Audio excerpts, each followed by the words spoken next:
Shalom à tous, que l'Éternel Dieu vous bénisse, que l'Éternel Dieu vous garde.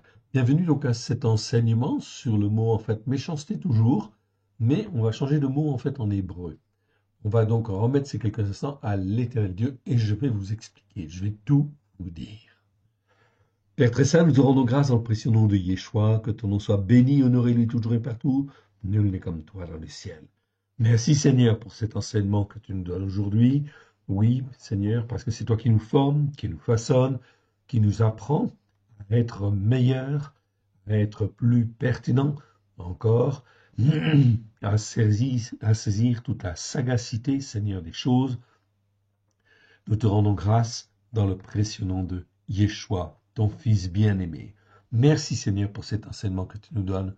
Nous te bénissons dans le précieux nom de Yeshua. Parle, Seigneur, ton serviteur, ta servante, écoute. Amen. Donc nous allons aller dans le texte en fait ici de Deutéronome chapitre 9, verset 4. Donc là, on va voir un nouveau mot, mais qui a effectivement, en fin de compte, des liaisons avec ce que nous avons déjà vu. Nous avons vu en fait le verbe racha, okay, qui veut dire être méchant ou se comporter comme un méchant. On a vu en fait le nom, en fait lui-même, recha, en fait ici, okay, qui en fin de compte nous permet de parler de la méchanceté, en expliquant bien ce que c'est que la méchanceté au sens biblique du terme. Donc au sens propre, c'est le même sens qu'en français, okay, mais au sens figuré, c'est dès lors que l'on n'écoute pas, on refuse, et en fait on persévère dans la désobéissance, dans la soumission à Dieu, alors là, on se comporte devant Dieu comme un méchant. On agit comme un méchant. Ça, c'est le mot récha, que nous avons vu, notamment la dernière fois. On a fait donc 4 vidéos sur le mot récha. Maintenant, je voudrais voir avec vous un autre mot, c'est le mot richéa. Je vous explique. Verset 4 de Deutéronome, Deutéronome 9, verset 4 nous dit « Lorsque l'Éternel, ton Élohim, les chassera devant toi, ne dis pas au fond de ton cœur, c'est à cause de ma justice par la foi que l'Éternel me fait entrer en possession de ce pays. Car c'est à cause de la gravité de la méchanceté ou de la méchanceté aggravée de ces nations que l'Éternel les chasse devant toi. » Alors on a parlé de méchanceté jusqu'à maintenant. Ici, on parle en fin de compte d'une méchanceté, mais d'une méchanceté en fait aggravée. Je vous montre le mot. Okay. Riche et a. C'est presque la même chose que recha. C'est un mot qui existe 15 fois dans 15 versets. Okay. C'est un nom féminin. Numéro Strong 07564, Deutéronome 9.4, c'est la première fois où on rencontre ce mot-là. On va donc parcourir ces 15 versets pour bien comprendre cette dimension de méchanceté. Donc Recha, ça veut dire méchanceté, et Richéa, c'est méchanceté, mais méchanceté aggravée, ou méchanceté extrême. Donc, on voit bien ici que la notion de méchanceté aggravée, ou méchanceté extrême, elle existe en fait chez les populations qui sont chassées en fin de compte de la terre de Canaan à cause justement de leur méchanceté, de leur niveau de méchanceté, si je puis dire. Donc, on va donc apprendre qu'il y a donc des niveaux, effectivement, dans la méchanceté. Comme nous avons vu dans l'iniquité, vous avez différentes formes d'iniquité. Le premier, c'est Avon. Après, c'est Avla. Ok. Donc, c'est Avel, pardon.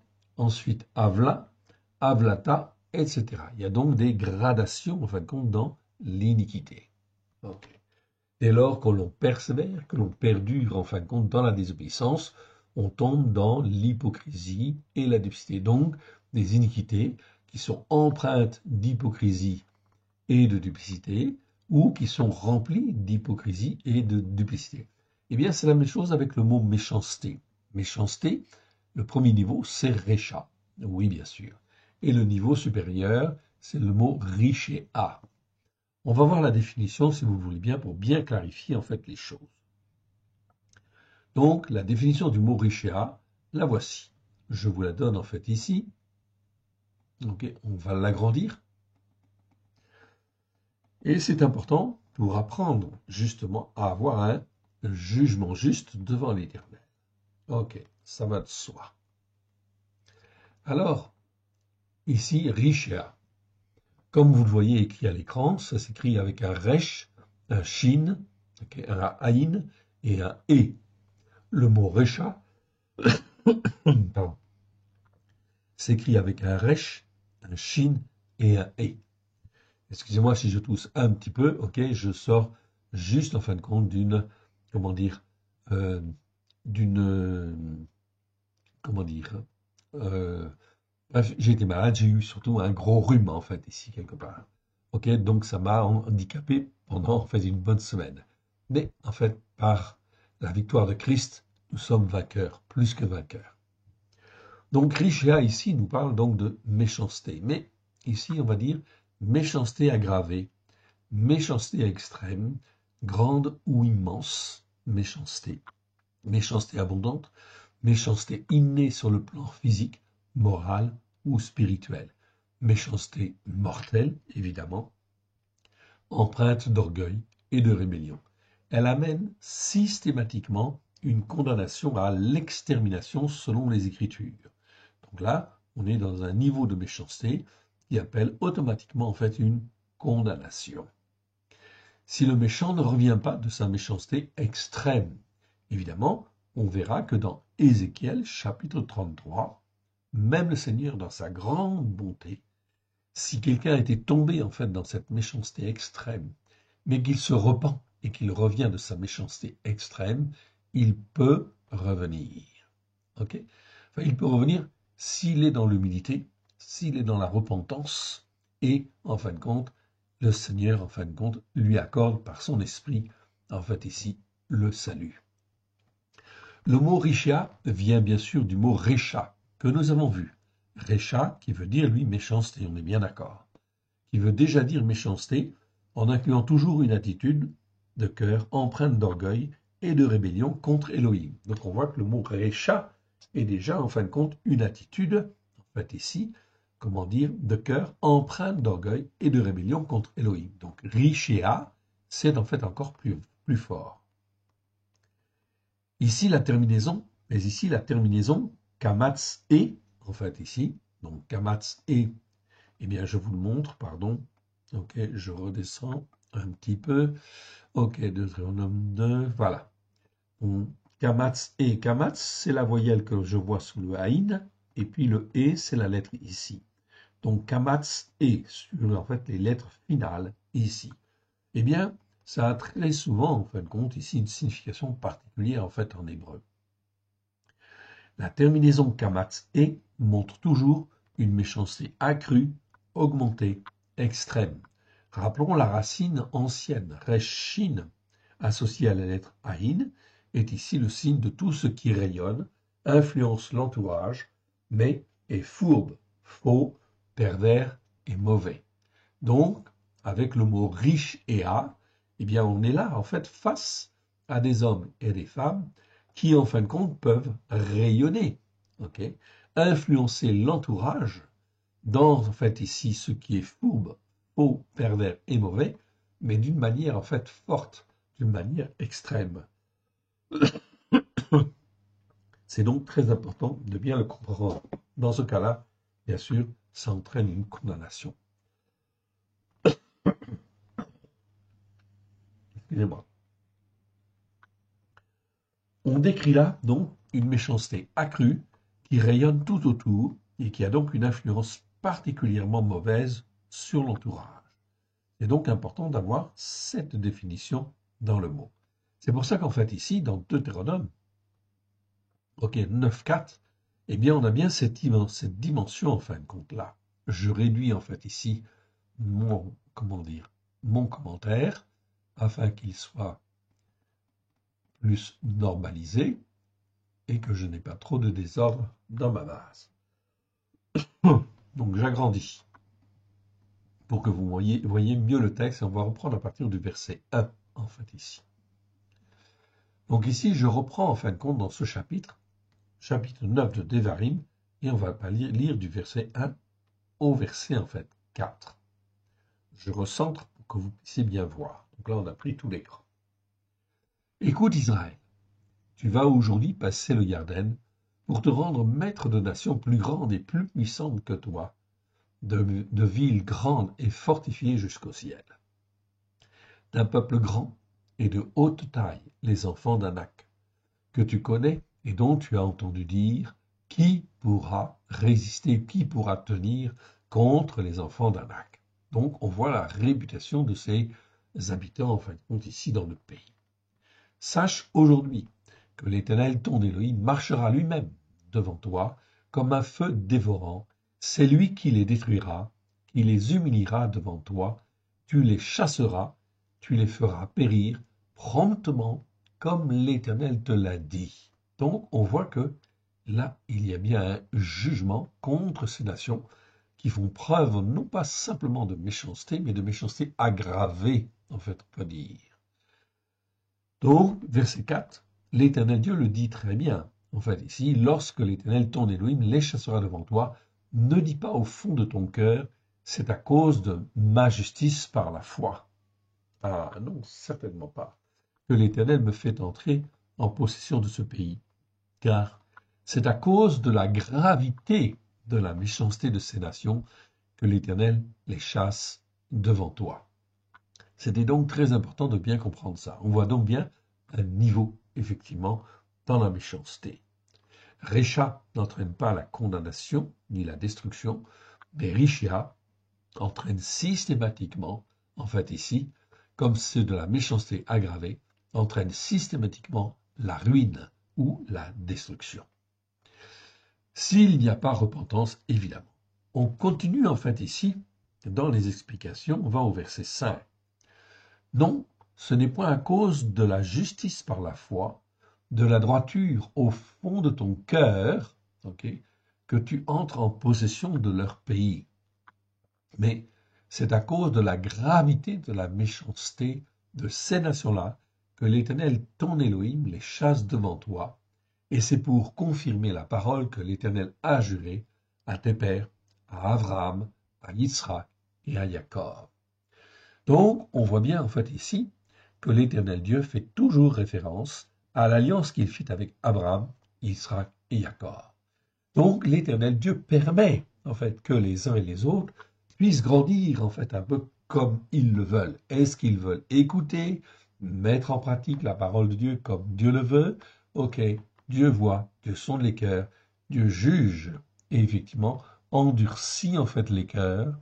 Et effectivement, donc, eh bien, ils vont aller de méchanceté en méchanceté, jusqu'à ce que la coupe soit pleine, et que de la méchanceté récha, il passe à la méchanceté richéa, c'est-à-dire la méchanceté aggravée, et là, bien évidemment, c'est la condamnation d'une manière ou d'une autre. Tout cela, l'Éternel Dieu le permet, et étale en fin de compte dans le temps ses jugements, tout simplement parce qu'il cherche toujours, en fait ici, à ce que les hommes et les femmes puissent se repentir s'il est possible. Donc tout ça, ça fait partie de la longanimité de l'Éternel notre Dieu, de sa patience en fait extrême. Voilà pourquoi nous ne devons pas juger pour condamner, bien évidemment.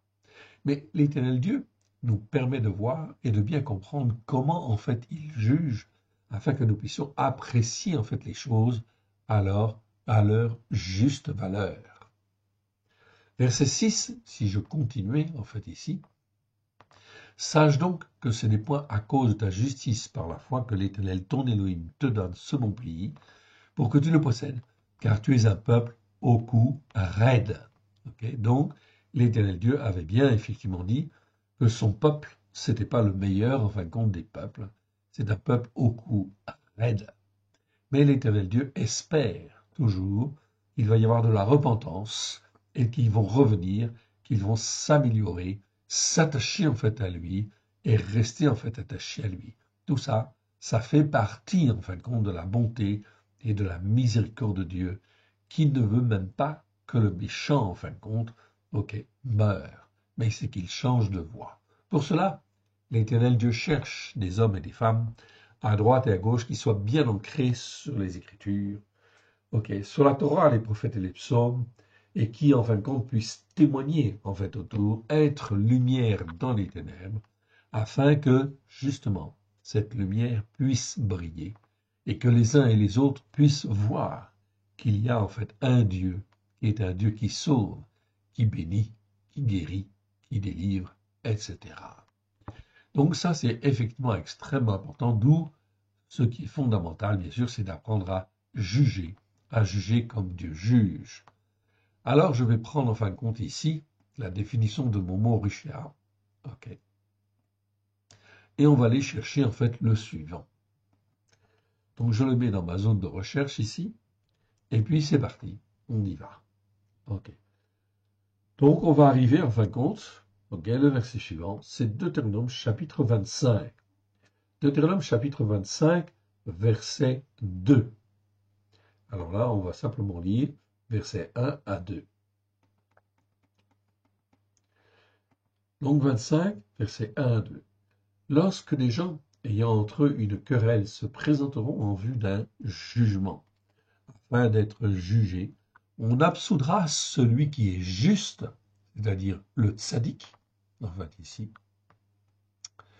Ok, on n'a pas vu ce mot en fait dans le détail, mais on le verra. Donc le tzaddik, c'est en fait le juste, c'est celui qui en fait cherche en toute bonne conscience à bien marcher devant le Seigneur, ou à essayer de bien marcher. C'est toujours une attitude de cœur, ok, que l'on, en fin de compte, ici, doit avoir.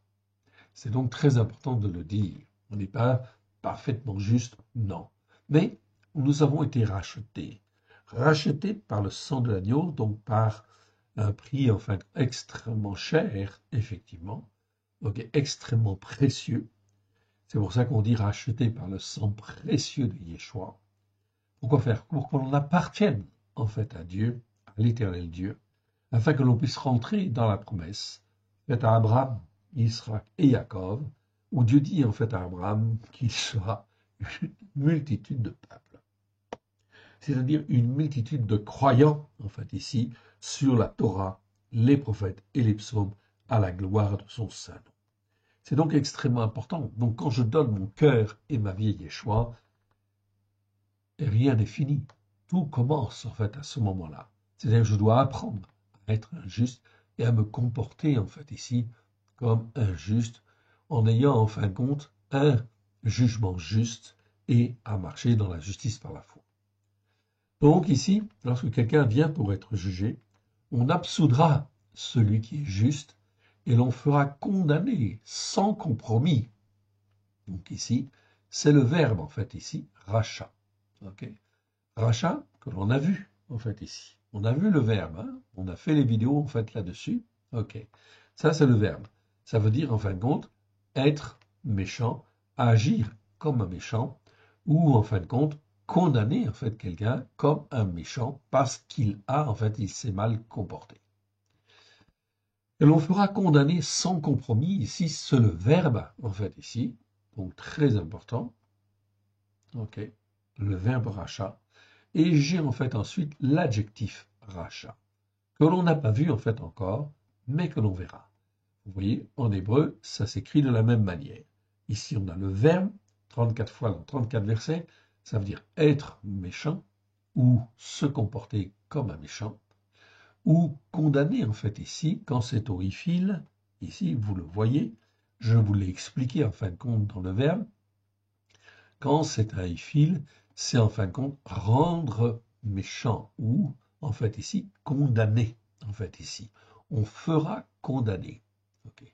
On fera condamner sans compromis. Sans compromis, pourquoi? Parce qu'ici le verbe est conjugué en fait d'une manière en fait ici accomplie, parfaite. C'est-à-dire que ça doit être fait d'une manière certaine. Ça doit être un fait accompli. Donc, on doit apprendre à juger, et à juger d'une manière correcte devant Dieu, sachant qu'il y a toujours la possibilité de la repentance, oui bien sûr, pour celui qui se comporte comme un méchant. Mais il faut apprendre à juger, c'est très important. Comme Yeshua nous l'a demandé en fait ici. Ok. Donc Yeshua, oui, il nous demande de juger. Mais de juger comment? Selon les jugements de Dieu. Quand il dit ne jugez pas, C'est-à-dire, ne jugez pas selon vos critères, mais que vos critères soient les critères de Dieu, afin que les jugements soient les jugements de Dieu. Et si c'est des jugements de Dieu, c'est toujours des jugements justes. Toujours, toujours, toujours. D'où l'importance d'apprendre à être dans les jugements justes de Dieu. Ok. Donc ici, on fera condamner sans compromis celui qui se comporte comme un méchant, en fait, ici. Donc là, on a en fait l'adjectif, celui qui est comme un méchant, qui se comporte comme un méchant, c'est-à-dire qui agit d'une manière fourbe, qui agit d'une manière perverse, qui agit d'une manière double, etc. Tout cela, ce sont des comportements qui caractérisent en fait la méchanceté devant Dieu, parce que derrière, il y a de l'orgueil, et en fin de compte, ok, il y a de la rébellion. Donc tout cela doit être condamné. Donc ici, je réduis, et l'on fera condamner sans compromis celui qui se comporte comme un méchant. Verset 2. Si celui qui agit avec méchanceté, on retrouve en fait ici l'adjectif, rachat. Okay, c'est pas coupable. Hein. Dans la traduction second, c'est traduit par coupable en fait. Ici, c'est insuffisant. Non. Celui qui agit en fin de compte avec méchanceté, c'est un adjectif. Ok. Celui qui est méchant en réalité ici. C'est pas coupable, c'est méchant. C'est-à-dire qui agit d'une manière fourbe, etc. Perverse. Ok. Eh bien, en fin de compte, doit être condamné. Si celui qui agit avec méchanceté mérite d'être battu, le juge le fera étendre par terre et frapper en sa présence d'un nombre de coups proportionné à la gravité de sa méchanceté. Là, je retrouve effectivement le mot riche et art. Et oui, très important. Donc, on dit en fin de compte qu'il ne faut pas condamner et qu'il ne faut pas punir en fait aussi quelque part dans la chrétienté, c'est souvent ce que l'on entend. Mais en réalité, ça veut dire que le méchant, il n'est pas corrigé. Et si le méchant, il n'est pas corrigé, ou quelqu'un qui agit avec méchanceté, doit être corrigé. Mais il doit être corrigé d'une manière juste devant Dieu. Juste dans le but, effectivement, de lui faire prendre conscience qu'il a mal agi, c'est une chose, et que, en fin de compte, ok, si cela perdure, cela, en fait, sera plus grave, les sanctions seront plus graves. Donc, il faut exercer la correction. Il faut exercer, en fin de compte, ces choses-là. Ne jamais punir et dire tout le monde il est beau, tout le monde il est gentil, ce n'est pas une réponse devant Dieu. Ce n'est pas une réponse satisfaisante. On doit corriger. Le but étant que la personne comprenne. Si la personne comprend avec, disons, une petite sanction, c'est très bien, c'est parfait. Okay, c'est une bonne chose. L'essentiel, c'est en fin de compte que le fruit en fait soit là et que la personne puisse être redressée. Ainsi aujourd'hui, pourquoi vous voyez beaucoup de jeunes? Dans la jeunesse, il y a beaucoup en fin de compte de dérives et il y en aura de plus en plus. Ce que vous avez vu jusqu'à maintenant, c'est rien. Mais comme les hommes enfin, et les femmes n'ont pas éduqué leurs enfants, il y a un problème d'éducation, effectivement, qui est très important, fondamental. Et dans nos sociétés, eh bien, en fin de compte, on a tendance à ne jamais punir ou à très peu punir. Résultat des courses, les enfants grandissent, mais ils grandissent en fin de compte dans leur méchanceté, avec leur péché, leur transgression, leur iniquité, qui n'est jamais corrigée. Donc, c'est pour ça que le rôle des parents est extrêmement important, évidemment, car ils sont responsables de l'éducation de leurs enfants. Avant, effectivement, l'éducation nationale, si je puis dire. Car l'éducation nationale, vous l'avez bien entendu au travers des propos, en fin de compte, du président, il faut qu'il y ait une école de la République. Et oui. Mais l'école de la République, c'est pas forcément, en fait, l'école de Dieu. Donc, les parents doivent veiller, justement, à enseigner leurs enfants dans, en fait, les enseignements de la parole de Dieu, en fait, ici, en priorité. Oui, bien sûr. Que l'on respecte le pays où on est, c'est une très bonne chose, et c'est une bonne chose. Mais ce qui doit primer toujours, c'est toujours la loi de Dieu, en fait, ici. Car n'oublions pas une chose, le ciel et la terre ont été créés par Dieu. Et Dieu donne une terre à un pays. Donc le pays est responsable de la gestion, en fin de compte, du territoire qu'il a obtenu, en fin de compte, par la grâce de Dieu. Mais le territoire appartient toujours, toujours, toujours à Dieu. La terre appartient à Dieu. On le voit dans les Écritures, on le voit effectivement dans la Torah, c'est parfaitement écrit, les terrains, en fin de compte, ne devaient jamais être vendus à perpétuité, c'était impossible. Tout, en fait, les 50 ans, ça devait revenir au propriétaire, c'était l'année du jubilé, au propriétaire initial. Alors, effectivement, l'Éternel Dieu, c'est lui qui est le maître de la terre. Et donc, toutes les nations ont des comptes en fait à rendre sur la manière dont ils gèrent en fait le pays qui leur a été donné. Je reviens au problème de l'éducation ici. Donc, la sanction doit être en proportion, en fait, ici, de la méchanceté, de la faute, en fait, si on peut dire. Dans la traduction seconde, c'est traduit, le mot richéa est traduit par faute. C'est pas tout à fait juste en réalité. C'est le niveau de la méchanceté, en fait, ici. Donc, très important de bien comprendre, en fin de compte, cela. Si Dieu fait une différence entre Récha et Richéa, c'est bien pour nous faire comprendre, en fait, ici, des choses qui soient pertinentes, qui font partie de la sagacité, en fait, des choses. Sagacité, c'est saisir, en fait, le bon sens des choses. C'est quelque chose, en fin de compte, de très, très important dans les Écritures. On n'a pas étudié encore ces mots-là, mais ça viendra un jour. Ok, quand Dieu le voudra.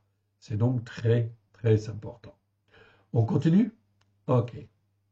Alors, verset 3, je ne lis pas la suite.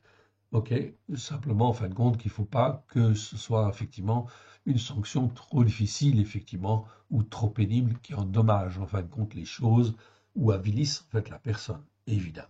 Ok. Voilà pourquoi on parlait de coups. Ça ne veut pas dire qu'il faut aujourd'hui, il faut systématiquement donner des coups de fouet. Non, ce n'est pas forcément la réponse. Des sanctions, il peut y en avoir de différents ordres, oui, bien sûr, à chacun, effectivement, de discerner qu'est-ce qui est le plus approprié, oui, bien sûr. Le but étant toujours de corriger et de ramener, en fin de compte, dans les Écritures. C'est très important d'avoir ce principe-là. On continue. Allez. Donc là, maintenant, on va en fin de compte dans, ici, Ésaïe. Ésaïe, chapitre 9. Chapitre 9, et je vais reprendre à partir du verset 12. Donc ce mot richia, on l'a toujours traduit par méchanceté aggravée pour bien faire la différence, avec en fait le mot récha. Donc à partir du verset 12, chapitre 9 de Ésaïe. Le peuple ne revient pas à celui qui le frappe, et il ne cherche pas l'Éternel des armées. Donc l'Éternel Dieu, lui, c'est bien sûr en fin de compte le meilleur dans la gestion et dans la formation, ça va de soi. Donc il a opéré toujours en fin de compte des sanctions proportionnées, si je puis dire. Mais est-ce pour autant en fin de compte que le peuple a écouté? Ici, dans l'Écriture, Ésaïe dit bien, en fait ici, enfin c'est l'Esprit de Dieu qui dit par la bouche d'Ésaïe, le peuple ne revient pas à celui qui le frappe, il ne cherche pas l'Éternel des armées. Aussi l'Éternel arrachera d'Israël la tête et la queue. Aïe, aïe, aïe. La branche de palmier et le roseau en un seul jour.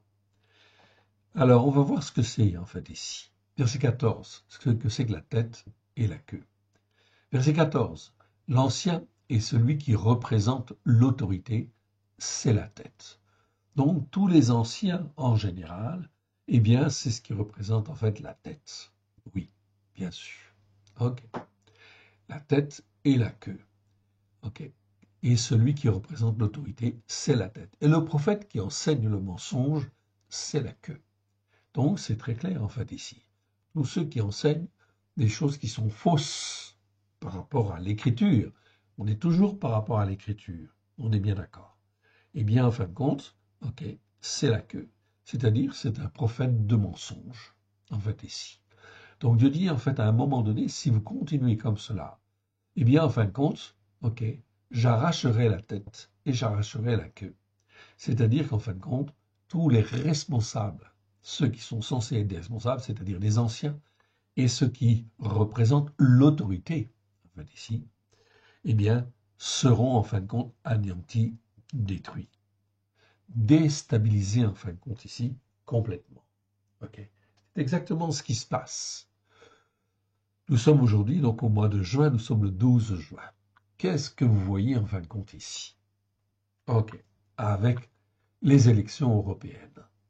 Avec les élections européennes, vous voyez bien qu'il y a eu effectivement, en fin de compte, une vague, en fait, ici, de votes, okay, de votes contre, effectivement, le président et la majorité, en fin de compte, gouvernementale.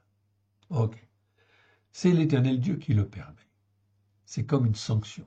C'est comme, en fait, une correction. Où l'Éternel dit, cela suffit. En fait, ici, la gestion qui a été faite n'est pas satisfaisante et n'est pas bonne. Alors, l'Éternel Dieu arrache l'ancien, arrache en fait l'autorité, en fait ici, et en fin de compte, va peut-être la donner en fait à d'autres. Ok. Et là, on voit effectivement une vague de l'extrême droite qui est en train de pointer. Oui, bien sûr, c'est comme une sanction. Mais cette sanction, on l'a annoncé déjà il y a plus de 4 ans au travers des prophéties de Daniel et de l'Apocalypse, que vous trouverez sur notre site www.aleconishow.com, mais également sur notre chaîne YouTube. Et nous avons fait des vidéos, justement, sur l'Apocalypse, les prophéties de l'Apocalypse et les prophéties de Daniel. Et il est très clair, au travers de ces prophéties, que la France, ainsi que les pays européens, vont tous tomber, en fait, ici, sous le joug, en fait, ici, ils vont être désapprouvés dans leur manière de gérer, en fait, ici, leur propre terre, la terre que Dieu, en fait, leur a donnée. Résultat des courses, eh bien, il va y avoir une montée, en fait, ici, de l'extrême droite. Oui, bien sûr. On l'a annoncé il y a plus de 4 ans. Aujourd'hui, c'est un fait. Vous voyez, en un jour, en fait, ici, l'Éternel Dieu renverse. Voilà pourquoi on est en train, en fin de compte, d'aller dans une configuration nationale et internationale qui, en fin de compte, s'en va vers, effectivement, les prophéties de Daniel et l'Apocalypse, qui sont là comme des jugements, car la terre n'a pas été gérée et les populations n'ont pas été gérées, enfin, au mieux, devant l'Éternel. C'est donc une sanction, en fait, ici, quelque part. Une sanction relativement grave qui va s'établir à différentes étapes, à différents niveaux. Nous n'avons pas à nous impliquer, nous, qui sommes croyants, si nous avons à voter, enfin, je dirais aujourd'hui, nous n'avons pas à voter pour un parti ou pour un autre. Non. Notre parti, si on devait voter, et si on doit voter, personnellement, je vais voter, en fait, aussi. Mais, en fait, quand je vote toujours, en fait, blanc, parce que je vote pour le parti de la Torah, ok, et le parti de notre Seigneur, oui, bien sûr. C'est donc pour moi, en fait, le moyen de témoigner, oui, bien sûr, que la Torah est la vérité. Donc, ici, très important de bien comprendre cela. L'Éternel Dieu renverse l'autorité, l'ancien, et celui qui renverse l'autorité.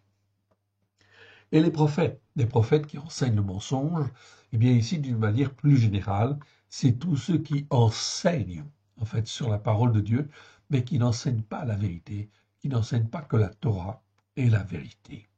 Tout ça, ce sont en fait comme des prophètes de mensonges. On enseigne les gens, on donne toutes sortes en fait d'enseignements spirituels, mais des enseignements spirituels qui attirent sur telle voie ou telle autre voie, okay, mais qui ne ramènent pas sur la voie de Tzion, sur la voie en fin de compte de la vérité. Il n'y a qu'une seule parole de Dieu, c'est la Torah, les prophètes et les psaumes, à la lumière de Yeshua, HaMashiach, celui qui est appelé le Christ. Si on n'est pas dans cette voie-là, ou sur le chemin qui mène à la montagne de Tzion, alors on est forcément quelque part dans le mensonge. Voilà pourquoi, mon frère, ma sœur, il faut apprendre dans les temps qui viennent à être déterminé. Verset 15.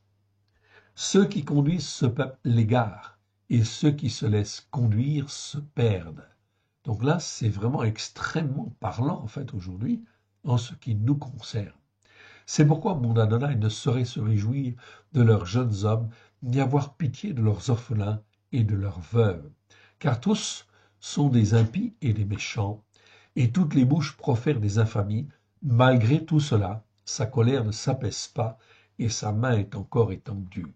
L'Éternel Dieu, bien sûr, est en colère contre les nations, contre la République, oui, bien sûr, qui se dit en fin de compte, ok, qui se dit en fin de compte libre, libre en fin de compte de toute religion, oui, bien sûr. Or, c'est là une grave erreur parce que, en fin de compte, la République, elle oublie en fin de compte que la terre de France, lui, a été donnée par l'Éternel Dieu, celui qui a créé le ciel et la terre. En fait, c'est le Dieu d'Israël, c'est le Dieu d'Abraham, c'est le Dieu d'Isaac, c'est le Dieu de Jacob. Voilà pourquoi la France, plus qu'une autre nation, je l'ai dit et je le répète, avait un rôle particulier à jouer pour soutenir et aider Israël. Est-ce que la France s'est comportée comme il fallait? Vous le savez. Non. Au lieu de ça, en fin de compte, on va titiller, en fin de compte, ok, l'ours, la Russie, etc., en envoyant, en fin de compte, des avions, en fait, ici, ok, là-bas, en fin de compte, des avions supersoniques pour aller titiller l'ours. C'est vraiment, en fin de compte, des jugements malheureux, en fait, ici, qui viseraient, en fait, ici, à solliciter la colère de l'ours quelque part. Un coup de patte d'ours, c'est pas très bon. Ok, pas très bon du tout. Donc, c'est vraiment un mauvais chemin. Et c'est une désapprobation, bien évidemment, de la part de l'Éternel, notre Dieu, en ce qui concerne, en fait, ici, la France, ou bien sûr, et en particulier notre président, oui, bien sûr. Mais espérons qu'il va revenir. L'Éternel Dieu va permettre, en fait, ici, qu'il ait autour de lui un certain nombre d'hommes qui peuvent peut-être lui le rappeler à, en fait, ici, un meilleur raisonnement. Je ne sais, en fait, précisément, ok, toujours, les bons raisonnements sont toujours par rapport à l'Écriture. Verset 17. Car la méchanceté aggravée consume comme un feu qui dévore, ronce et épine. Elle embrase l'épaisseur de la forêt où s'élèvent des colonnes de fumée. La méchanceté aggravée. Donc, est-ce que la France, en fait, est dans la méchanceté tout court, Récha, ou dans la méchanceté aggravée? Mon frère, ma sœur, dès lors que la France ne soutient pas Israël alors qu'elle devrait soutenir Israël, comme les États-Unis l'ont fait à un moment donné, eh bien, résultat des courses, on n'est plus dans la méchanceté tout court, on est dans la méchanceté aggravée. D'où, effectivement, en fin de compte, des jugements très importants qui vont venir. Et effectivement, ce qui va se passer, ce sont des conflits, ce sont des tensions, oui, qui vont venir. Des tensions, j'en ai parlé, en fin de compte, déjà, mais sur le plan économique, sur le plan politique, sur le plan social. Et nous y arrivons. L'heure, en fait, est venue où la tension, en fin de compte, va monter, bien évidemment. En plus des autres choses qui arrivent, c'est-à-dire, effectivement, en fin de compte, les problèmes climatiques, les problèmes, en fin de compte, d'incendie, les problèmes de production, les problèmes commerciaux, les problèmes ceci, les problèmes cela, etc. Tout cela va contribuer à aggraver, en fin de compte, la situation. Tout cela est comme des sanctions que l'Éternel Dieu permet dès lors qu'il n'y a pas de repentance, pas de retour en fin de compte à lui, et qu'on s'enfonce en fait dans la méchanceté, que l'on passe de la méchanceté tout court, c'est-à-dire de l'indifférence et de l'orgueil de dire en fin de compte, moi, je n'ai pas besoin en fin de compte de la Torah, je n'ai pas besoin du Dieu de la terre, je n'ai pas besoin du Dieu d'Israël, je n'ai pas besoin du Dieu d'Abraham, du Dieu de Yitzhak, du Dieu de Jacob, du Dieu de Yeshua, eh bien, là, c'est une grave, grave erreur. Oui, bien sûr. Voilà pourquoi, en fin de compte, cela pose des problèmes, évidemment. Alors, nous n'avons pas, en fin de compte, nous, à nous impliquer dans ces choix-là. Oui, bien sûr. Mais nous avons le choix. Notre choix, c'est de choisir la Torah, de l'écouter, de la mettre en pratique, de parler et de témoigner autour de nous de la vérité, de la parole de Dieu.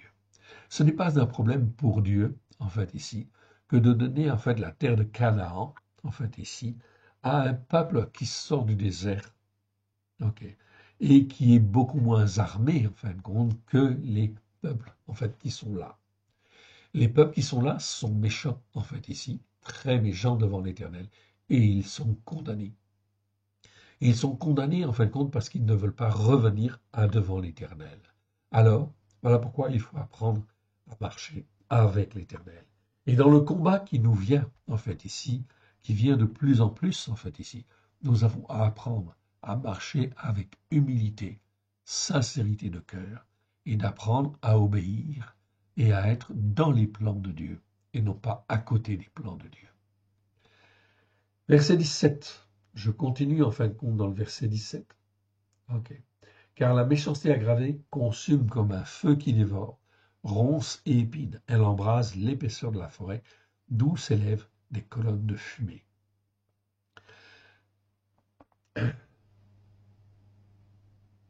Ok.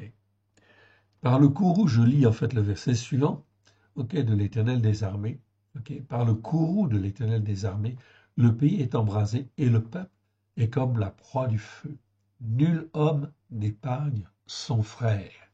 Vous voyez ici une chose très importante en fait ici. On parle de l'homme, Ish, celui qui est censé en fait être attaché à Dieu, s'attacher en fait à Dieu. Ok. Eh bien, en fin de compte, il devient tellement endurci quelque part dans son cœur parce qu'il n'écoute pas la Torah, il ne la met pas en pratique avec grâce et vérité. Eh bien, en fin de compte, il finit par, en fin de compte, ok, ne pas épargner son propre frère. C'est-à-dire que la dispute, en fait, s'installe à l'intérieur, en fait, ici, des communautés. C'est pour ça que dans la Bible, c'est très important, on comprend très bien ça. Et qui est-ce qui fait cela? C'est l'Éternel Dieu, qui est le maître de tous les cœurs, de toutes les âmes. Donc si l'Éternel veut qu'il y ait des conflits, en fait, ici, entre telle classe politique ou telle autre classe politique, ça appartient en fait à Dieu. Oui, nous n'avons pas à rentrer dans ces conflits, absolument pas. Nous, c'est la Torah et la mettre en pratique et justifier, témoigner quelle est la vérité. Amen. On continue? Allez, c'est parti.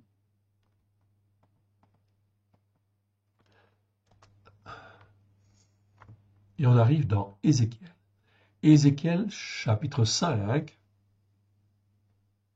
Ézéchiel chapitre 5, et je vais lire à partir du verset 5 jusqu'au verset 8. Donc, Ézéchiel chapitre 5. Ainsi parle mon Adonai l'Éternel. C'est là cette Yerushalayim que j'avais placée au milieu des nations et des pays d'alentour. Donc l'Éternel Dieu avait fait, en fait ici, avait élevé Yerushalayim, la ville de la sainteté, la ville spirituelle. Verset 6, elle s'est insurgée contre mes jugements et s'est rendue coupable de méchanceté aggravée. Donc ici, je retrouve en fait le mot risha, en fait ici. Donc, c'est pas de méchanceté tout court, c'est de méchanceté aggravée, en fait ici. Ou extrême, si vous voulez, on peut dire aussi. Donc, elle s'est insurgée contre mes jugements, elle s'est rendue coupable de méchanceté aggravée. Ok, elle s'est rendue plus coupable de méchanceté aggravée que les nations, en fait, autour. Contre mes règles, plus que les pays d'alentour. Oui, elle a rejeté mes jugements, elle n'a pas suivi mes règles. Et oui, ici dans la seconde, c'est traduit en fait ici par loi. Le mot mishpat est traduit par loi. Non, ce sont mes jugements. Nous avons étudié ce mot-là. Il existe 421 fois dans 406 versets. On a vu tous les versets. Il y a 33 vidéos de 1 heure à 1 heure et demie pour expliquer ce que c'est que le jugement juste devant l'Éternel. Et donc, c'est extrêmement important d'apprendre, en fait ici, à être selon les jugements justes de l'Éternel. On ne peut pas juger par nous-mêmes, c'est impossible. On fait forcément des erreurs et en fait, on n'est pas juste. C'est impossible. La justice, elle appartient en fait à Dieu, à l'Éternel, notre Dieu. Voilà pourquoi il veut que l'on apprenne à marcher dans les jugements justes et selon la justice par la foi. Donc, je vous renvoie donc à ces vidéos, 33 vidéos que nous avons fait sur le jugement juste. Le but de ces vidéos, c'est pas d'ennuyer les gens, c'est en fin de compte, de les aider de les former, de les façonner. On a vu tous les versets. Donc les 406 versets où le mot Mishpat se trouvait, ils sont tous listés, ils sont tous commentés dans ces vidéos, afin de pouvoir apprendre à marcher selon un jugement juste. Souvenez-vous, Jean chapitre 17, ce que Yeshua dit au Père. Il dit à ceux qu'il a rachetés, il dit au fait au Père, je leur ai donné la gloire que tu m'as donnée, afin que eux soient un comme nous sommes un. Comment je peux être un avec le Père et un avec le Fils si on n'a pas les mêmes jugements, les mêmes règles, les mêmes lois? C'est impossible. Excusez-moi.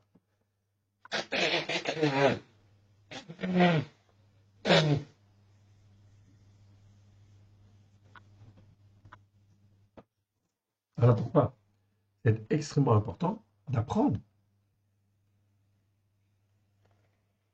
On n'apprend pas tout en une fois, on est bien d'accord. Et c'est pour ça que le Seigneur dit, en fait ici, vous devez apprendre à marcher selon un jugement juste et dans la justice par la foi. La justice par la foi, c'est quoi? C'est la justice que Christ nous donne à la croix. Lui, il est juste parmi les justes. Et même si on fait des erreurs, mais si on reste attaché à Christ, qu'on se corrige, effectivement, qu'on reprenne en fait les choses, qu'on recale les choses, à ce moment-là, le Seigneur nous forme, il nous façonne, il nous endurcit, en fait ici, dans le bon sens. On ne devrait peut-être pas dire le mot endurcir, on devrait dire plutôt fortifier. Il nous fortifie, en fait, dans le bon sens, car les temps qui vont venir, mon frère, ma sœur, vont être très, très, très mauvais. Voilà pourquoi il est extrêmement important d'être solidement ancré, en fait, ici, dans les Écritures, afin de bien comprendre ce que nous avons à faire, évidemment, okay, et à dire. Okay. Donc, on continue ici. Contre mes règles, plus que les pays d'Empire. Oui, elle a rejeté mes jugements, elle n'a pas suivi mes règles. C'est pourquoi ainsi parle mon Adonai l'Éternel, parce que vous avez été plus rebelles que, en fait, ici, les nations qui vous entourent, parce que vous n'avez pas suivi mes règles et pratiqué mes jugements, en fait, ici, et que vous avez agi selon les jugements des nations qui vous entourent, à cause de cela, ainsi parle mon Adonai l'Éternel, voici, j'en veux à toi, j'exécuterai au milieu de toi mes jugements sous les yeux des nations. L'Éternel Dieu, le Dieu d'Abraham, de Isaac et Jacob, le Dieu d'Israël, okay, c'est le seul Dieu unique et vrai. Il regarde les nations et il juge. Il regarde comment elles se comportent, okay, comment elles sont. Voilà pourquoi aussi le jugement en fait aujourd'hui est très très clair. Est-ce que je suis pro-Israël ou pro-Hamas? Là, la différence est vite faite en général, tout au moins dans en fait la bouche. Mais est-ce que l'on est pro-Israël ou pro-palestinien? Ah, là c'est déjà plus subtil. Être pro-palestinien, en fait ici, ça veut dire être pro-Hamas, tout simplement. Tout simplement pourquoi? Eh bien parce que les Palestiniens soutiennent le Hamas. La majorité des Palestiniens soutiennent le Hamas, oui bien sûr. C'est un fait, en fait ici. C'est un fait accompli, si je puis dire, tout à fait. C'est malheureusement en fait une réalité. Alors, le seul peuple qui est capable d'aider et de soutenir en fait les Palestiniens comme il le faut, c'est bien sûr Israël. Oui, parce qu'eux, ils savent à qui ils ont affaire. Oui, bien sûr. Et on ne devrait pas intervenir, et les nations ne devraient pas intervenir à la place d'Israël, ou empêcher en fait Israël d'agir. Car en fait ici, au travers d'Israël, c'est Dieu qui juge. C'est Dieu qui juge le Hamas, et c'est Dieu qui juge les Palestiniens. C'est Dieu qui juge tous ceux qui soutiennent, en fait ici, la cause palestinienne. Et vous voyez, en fait ici, que le Hamas, qui était une petite organisation terroriste, très violente, criminelle, bien évidemment, eh bien, en fin de compte, l'impact qu'elle a aujourd'hui, elle a un impact mondial.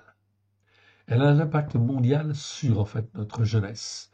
Elle a un impact mondial sur, en fait, certains gouvernements qui, en fait, ici, prennent position et sont pour la Palestine. Ça veut dire être contre Israël. Donc, tous ces jugements sont des jugements que l'Éternel Dieu permet. Mais c'est des jugements, en fin de compte, erronés. Par rapport à la Torah, c'est effectivement des jugements erronés. C'est s'élever contre les jugements de Dieu. Est-ce que, en fin de compte, l'Éternel Dieu veut supprimer en fait, Israël? Non. Donc, quand le Hamas met dans sa charte l'extermination, en fin de compte, d'Israël, on doit bien sûr absolument être contre, évidemment, et prendre position par rapport à ça. Par rapport à ça et par rapport justement aux nations, aux peuples, aux gens qui prennent position. Ceci, en fait, malheureusement, c'est quelque chose qui va se répandre d'une manière très importante dans tous les pays du monde. C'est donc très important, même en Amérique latine, même en Afrique, etc. On prend position. En Europe aussi, on prend position. Et on prendra de plus en plus position aussi en France avec les gens qui sont pro-Israël, pro en fait Hamas, en réalité ou pro-Palestine. Tout ça, ça veut dire quoi derrière? Est-ce que je suis pour le Dieu d'Israël, le Dieu d'Abraham, de Yitzhak et de Jacob, le Dieu de Moshe, le Dieu de David, le Dieu de Yeshua? Est-ce que je suis pour lui ou je suis contre lui? Ça se résume en fin de compte à ça. Est-ce que je veux écouter, en fait, ici, sa parole et la mettre en pratique avec grâce et vérité? Alors là, je suis dans un bon jugement. Alors il faut apprendre, en fin de compte, à avoir des jugements justes. L'Éternel Dieu dit, parce que tu juges comme les nations jugent, eh bien l'Éternel Dieu dit, j'en veux à toi, et j'exécuterai au milieu de toi mes jugements sous les yeux des nations. À cause de toutes tes abominations, je te ferai ce que je n'ai point encore fait, ce que je ne ferai jamais. Mon frère, ma sœur, est-ce que l'Éternel Dieu, aujourd'hui en 2024, parle comme ça? Oui, parce que cela fait 2000 ans que l'Éternel Dieu a envoyé son Fils pour racheter tous les hommes, afin que quiconque croit puisse avoir la vie éternelle. Cela fait plus de 2000 ans déjà. Est-ce que les hommes et les femmes écoutent? Est-ce qu'ils mettent en pratique? Ok. Pour rentrer dans l'alliance que Dieu fit à Abraham, ok, Isaac et Jacob? Non. Ok. Malheureusement. Et pourtant, c'est le Dieu d'Israël. Oui.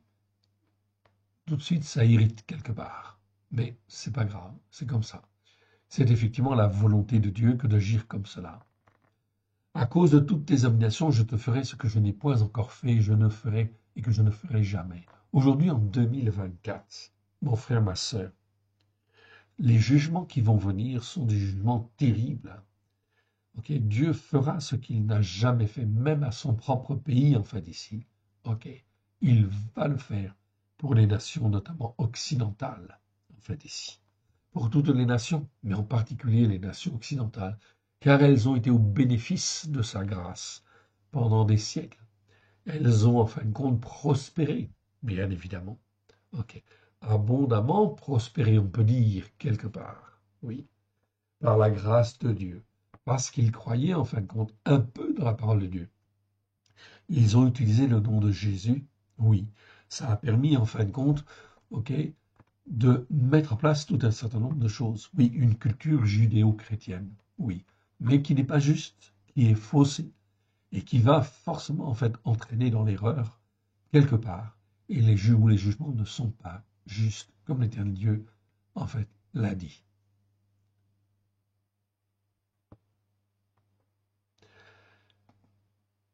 Ok, je ne lis pas la suite, vous pourrez lire en fait la suite si vous le voulez, en fait ici. C'est assez terrible en fait comme parole, en fait ici. Mais ça nous parle.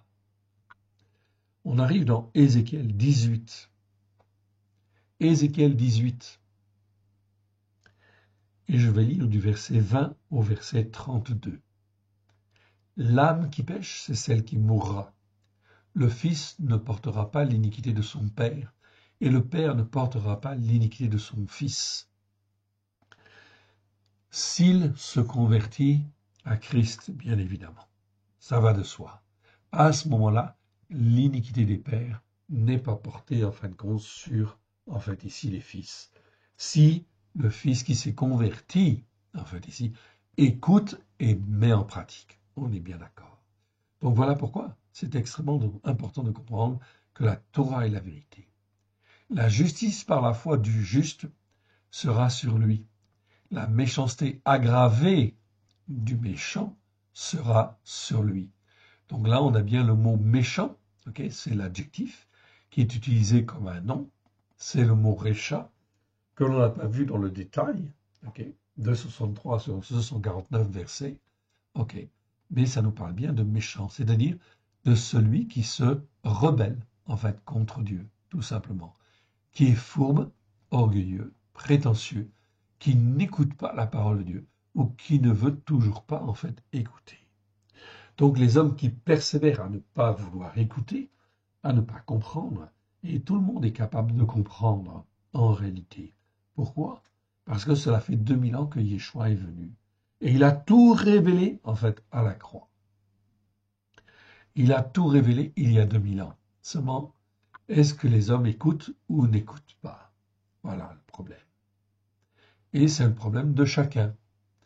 Alors ici, il est bien dit que la méchanceté aggravée, ici j'ai bien le mot richia, c'est-à-dire la méchanceté, en fait, qui perdure. Pardon.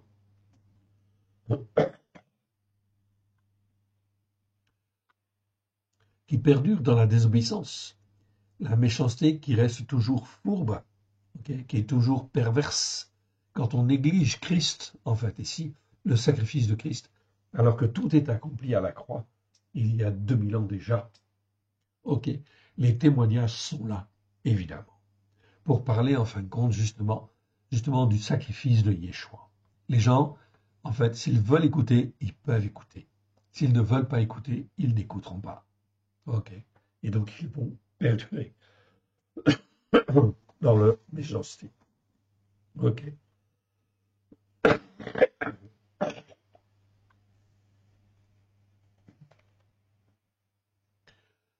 Donc verset 21.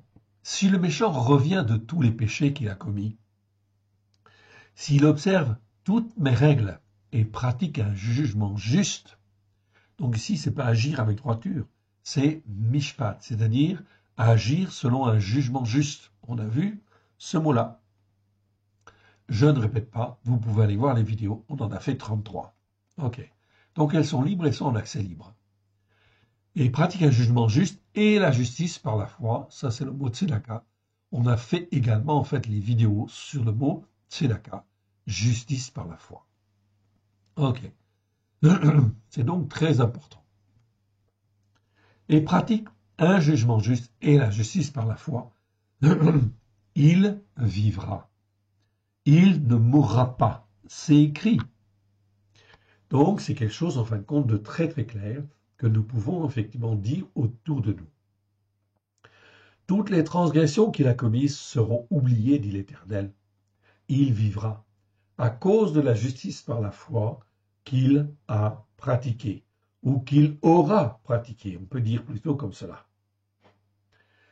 Est-ce que je désire que le méchant meure? Ok, on va lire jusqu'au verset 32. Hein? D'accord. Donc verset 23 nous dit, est-ce que je désire que le méchant meure? Méchant, c'est le mot réchant. Ok, donc méchant au sens figuré du terme, on est bien d'accord. Ok, donc c'est pas le méchant physiquement. Ça peut être le méchant physiquement, mais c'est à utiliser au sens figuré du terme. C'est celui qui est fourbe, qui est pervers, qui n'est pas dans l'écoute, qui est dans l'orgueil, dans la rébellion, etc. Celui-là est considéré comme un méchant. Donc des méchants, il y en a beaucoup. Okay, vous tournez la tête à droite, vous voyez plein de méchants. Vous tournez la tête à gauche, vous regardez plein de méchants. Vous regardez devant, vous avez plein de méchants. Vous regardez derrière, vous avez plein de méchants, malheureusement. Est-ce que je désire que le méchant meure? Déclaration de mon Adonai, l'Éternel. N'est-ce pas, ou plutôt, ou en fin de compte, qu'il change de voie et qu'il vive? Si, bien sûr. Parce que le fond de cœur de l'Éternel, notre Dieu, c'est de vouloir donner la vie. C'est de vouloir racheter. c'est de vouloir corriger, c'est de vouloir, en fin de compte, donner la bénédiction pleine et entière. Ça fait partie du cœur de Dieu. Et il veut réaliser cette chose-là, non seulement au travers de Christ Yeshua, mais il veut réaliser cela au travers de chacun de nous. Voilà pourquoi l'Éternel Dieu nous a choisis, afin que l'on puisse être son serviteur, sa servante, afin que le méchant ne puisse pas tomber s'il est possible. Verset 24. Si le juste se détourne de sa justice par la foi et commet l'iniquité empreinte d'hypocrisie, Avel. On a vu en fin de compte ce mot-là. Au début, l'iniquité, c'est Avon. Ensuite, quand elle est empreinte d'hypocrisie et de duplicité, c'est-à-dire que je sais mais je fais autrement. Ok? Eh bien, en fin de compte, on est comme quelqu'un qui est double et on est hypocrite. On dit oui, cause toujours, etc. Ça m'intéresse. Ok, j'ai entendu ton message, mais je ne fais pas. Ok? Donc là, on tombe dans l'hypocrisie et dans la duplicité. Donc là, c'est l'iniquité qui s'aggrave, en fait, ici, quelque part. Donc de la von, on passe à la veine. Ensuite, on passe à la vla, à la vlata, et en fait à la veine carrément, en fait ici, qui est l'injustice. Je ne redécris pas ces processus, vous avez les vidéos, je vous les laisse consulter si vous le voulez. Donc, si le juste se détourne de sa justice par la foi, et commet l'iniquité empreinte d'hypocrisie et de duplicité, s'il imite toutes les abominations de celui qui est méchant, c'est-à-dire de celui qui n'écoute pas, qui est fourbe, qui est pervers, etc., vivra-t-il? Non. Le Seigneur dit, toute sa justice par la foi sera oubliée, parce qu'il s'est livré à l'infidélité et n'a pas manqué de commettre des péchés. À cause de cela, il mourra. Là, on parle de qui? On parle en fin de compte de tous les croyants. Oui, de tous les croyants qui ont reçu en fin de compte Christ, Jésus-Christ comme Seigneur et Sauveur dans leur cœur. Mais au lieu en fin de compte de venir sur la Torah avec grâce et vérité, ils restent en fait ici dans leur iniquité, dans leur péché, dans leur transgression, dans leur iniquité, c'est-à-dire dans la tradition en fin de compte des hommes, c'est-à-dire que l'on fête toujours Noël. Par exemple, je donne un cas concret, comme par hasard. Mais c'est exactement ça, en fait, ici, tout simplement. C'est-à-dire quand je fais, en fait, Noël, je fais les fêtes dites chrétiennes, même si je ne suis pas croyant. Ça veut dire que je suis dans l'iniquité de Rome. C'est-à-dire, en fin de compte, je suis, en fin de compte, dans le péché. Je vais tomber automatiquement dans le péché et dans les transgressions, et je vais être condamné pour cela, d'une manière ou d'une autre. Donc, elle n'a pas n'a pas manqué de commettre des péchés. À cause de cela, il mourra. Donc, celui qui a donné son cœur et sa vie à Jésus, mais qui, en fait, n'écoute pas et ne revient pas, en fin de compte, à la Torah, avec grâce et vérité, et qu'il persévère dans sa mauvaise voie, résultat des courses, eh bien, en fin de compte, il va tomber, évidemment. Il va être empreint, ici, d'hypocrisie et de duplicité. Donc de l'iniquité qui se remplit de duplicité et d'hypocrisie. Verset 25, vous dites, la voix de mon anathème n'est pas droite. Écoutez donc, maison d'Israël. Est-ce que ma voix n'est pas droite? N'est-ce pas plutôt vos voix qui ne sont pas droites? Si le juste se détourne de sa justice par la foi et commet l'iniquité empreinte d'hypocrisie et de duplicité, et meurt pour cela, il meurt à cause de l'iniquité empreinte d'hypocrisie et de duplicité qu'il a commise. Verset 27. Si le méchant revient de sa méchanceté aggravée et pratique le jugement juste et la justice par la foi, il fera vivre son âme. C'est donc très important de bien comprendre en fin de compte cela, et que nous avons en fin de compte aussi vis-à-vis des croyants qui sont autour de nous, des croyants en Jésus, qui sont sur telle montagne spirituelle ou telle autre montagne spirituelle, nous avons l'obligation, en fin de compte, de témoigner en disant, vous n'êtes pas dans la vérité. Vous continuez, en fait, à commettre l'iniquité de vos pères. L'iniquité, en fin de compte, des enseignants, des anciens qui vous ont enseigné dans des doctrines chrétiennes qui sont fausses. À ce moment-là, bien évidemment, c'est important de les avertir. S'ils veulent rester sur leur iniquité, c'est leur problème. Mais ils doivent être avertis. Car l'Éternel Dieu veut sauver, et veut sauver en fin de compte tous les méchants, tous ceux qui se comportent d'une manière en fin de compte méchante, qui agissent donc d'une manière fourbe, qui n'agissent pas d'une manière juste. Quand je n'agis pas d'une manière juste, eh bien j'agis d'une manière méchante, tout simplement. Le juste s'oppose toujours au méchant dans les Écritures. Ici, vous avez en fin de compte ici l'adjectif méchant. Je vous le remontre. Méchant, c'est un adjectif. Rachat, ça se prononce exactement de la même manière que le verbe. Le verbe rachat, okay, il y a le verbe qui existe 34 fois dans 34 versets. Il y a le nom, en fait, ici. Okay. Le nom Récha, qui existe, je ne sais plus en fin de compte, je n'ai plus tout à fait le chiffre en tête. Et vous avez en fait l'adjectif Rachat, qui existe 263 fois dans 249 versets. Il existe d'une manière aussi souvent et aussi fréquente, car très souvent, on oppose toujours le tzaddik, c'est-à-dire le juste, avec le rachat, le méchant. Dans toutes les Écritures, dans toutes les situations, on compare, en fait ici, le juste et le méchant. Toujours. Ce qui va se transformer avec Yeshua, en fait ici, en juste et en injuste. Je vous expliquerai comment, en fait ici. Mais ici, c'est donc extrêmement important d'apprendre à reprendre, en fait ici, tout ce qui se comporte, en fait ici, méchamment par rapport à l'écriture, évidemment. Ok. On continue? Allez, on continue.